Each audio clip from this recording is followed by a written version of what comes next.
தாங்கள் எச்சரித்தபடியே நடந்துவிட்டது.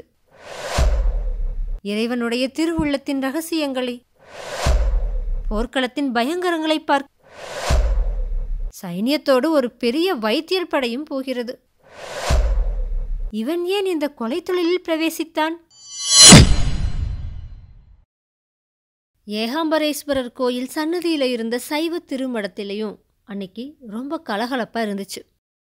திருநாவுக்கரசர் பெருமான் சில நாளா அந்த மடத்துல எழுந்தருளியிருந்தார். அந்த பெரியாருடைய இசை பாடல்களை மாணாக்கர்கள் பாடிக்கொண்டிருந்தாங்க. கண்கள்ல ஆனந்த கண்ணீர் பெருக நாவுக்கரசர் அந்த பாடல்களை கேட்டுக்கொண்டிருந்தாரு. அவருக்கு பக்கத்துல அமர்ந்திருந்த ஆயன சிற்பியுடைய கண்களும் கசிவுற்றிருந்துச்சு. ஏகாம்பரேஸ்வரர் கோயில்ல உச்சிக்கால பூஜைக்குரிய மணி அடிச்சுது. பேரிகை முழக்கமும் கேட்டுச்சு. மாணாக்கர்கள் பதிகம் பாடுறத நிறுத்தி உணவு கொள்வதற்காக போனாங்க. நாவுக்கரசரும் ஆயனரும் மட்டும் தனித்திருந்தாங்க. சிற்பியாரே, 10 வருஷத்துக்கு முன்னால் இதே இடத்தில் உம்முடைய புதல்வி அபிநயம் பிடித்தாள். அந்த காட்சி என் கண் முன்னால் இன்னமும் அப்படியே நிற்கிறது. முன்னம் அவனுடைய நாமம் கேட்டாள் என்று மாணாக்கர்கள் சற்று முன் பாடிய போது உம் புதல்வியை எண்ணிக்கொண்டேன். என்னையும் அறியாமல் உடனே கண்ணீர் பெருகிவிட்டது அப்படின்னு நாவுக்கரசர் சொன்னார். அடிகளே, எனக்கும் அந்த நினைவு வந்தது. அன்றைக்கு நாங்கள் புறப்படும்போது என்னை பின்னால் நிறுத்தி தாங்கள் எச்சரித்தபடியே நடந்துவிட்டது அப்படின்னு ஆயனர் சொன்னார். ஆம் ஆயனரே, எனக்கும் அது ஞாபகம் வருகிறது. இப்பேற்பட்ட தெய்வீக கலைத்திறமை பொருந்திய பெண்ணுக்கு உலக வாழ்க்கையில் கஷ்டம் ஒன்றும் வராமல் இருக்க வேண்டுமே என்ற கவலை ஏற்பட்டது. அதைத்தான் உம்மிடம் சொன்னேன்னு நாவுக்கரசர் சொன்னார். சுவாமி, தங்களுடைய திருவுள்ளத்தில் உதயமான எண்ணம் எவ்வளவு உண்மையாய் போய்விட்டது. சிவகாமிக்கு வந்த கஷ்டம் சொற்பமானதா? கனவிலும் எண்ணாத பேரிடியாக அல்லவா என் தலையில் விழுந்துவிட்டது. பச்சை குழந்தையாக தொட்டிலில் கிடந்த போதே அவளை என்னிடம் ஒப்புவித்துவிட்டு அவள் தாயார் கண்ணை மூடிவிட்டாள்.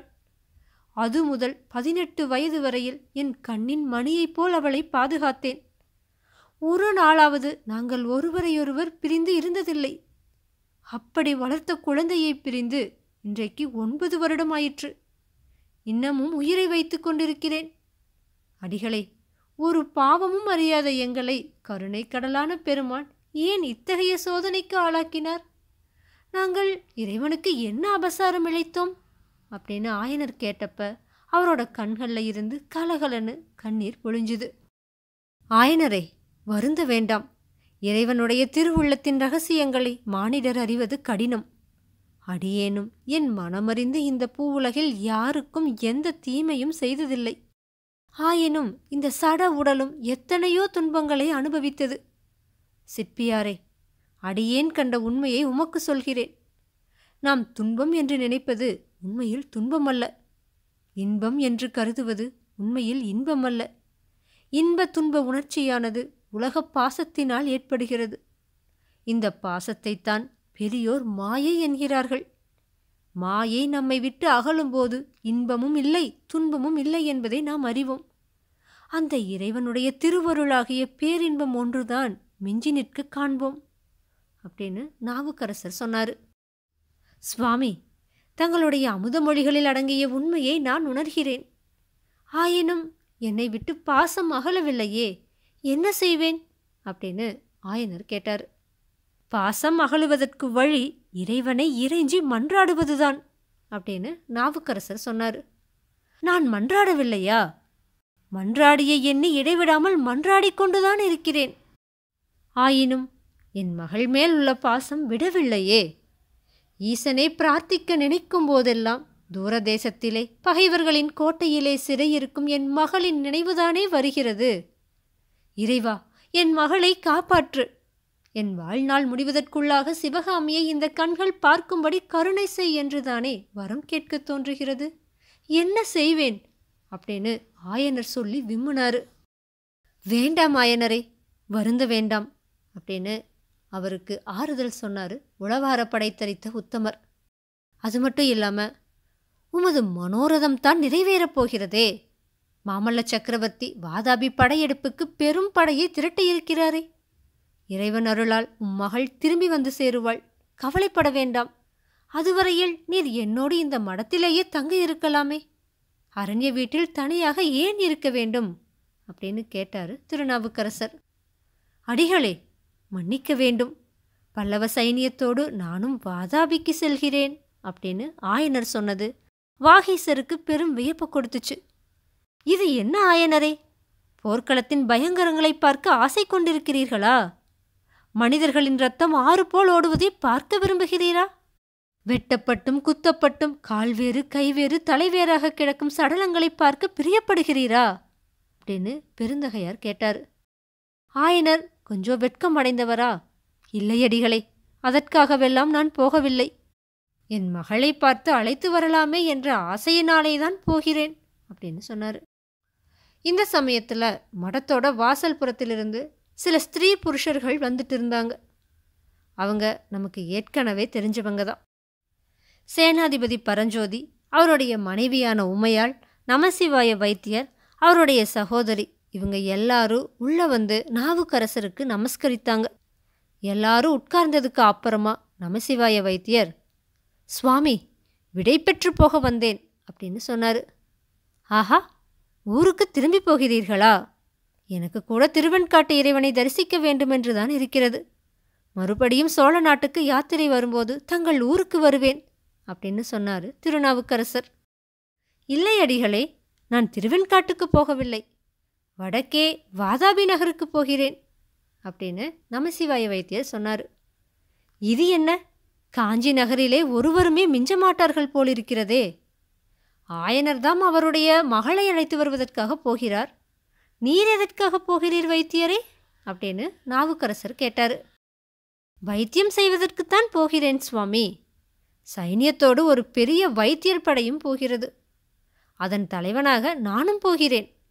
சளுக்கர்கள் தர்ம யுத்தம் அதர்ம யுத்தம் என்ற வித்தியாசமின்றி யுத்தம் செய்கிறவர்கள். முனையிலே விஷம் ஏற்றிய வாள்களையும் வேல்களையும் உபயோகிப்பவர்கள். நம் மகேந்திர சக்கரவர்த்தி மீது விஷக்கத்தி பாய்ந்த செய்தி தங்களுக்கு தெரியுமே. சக்கரவர்த்திக்கு சிகிச்சை செய்தபோது அந்த விஷத்துக்கு மாற்று கண்டுபிடித்தேன்.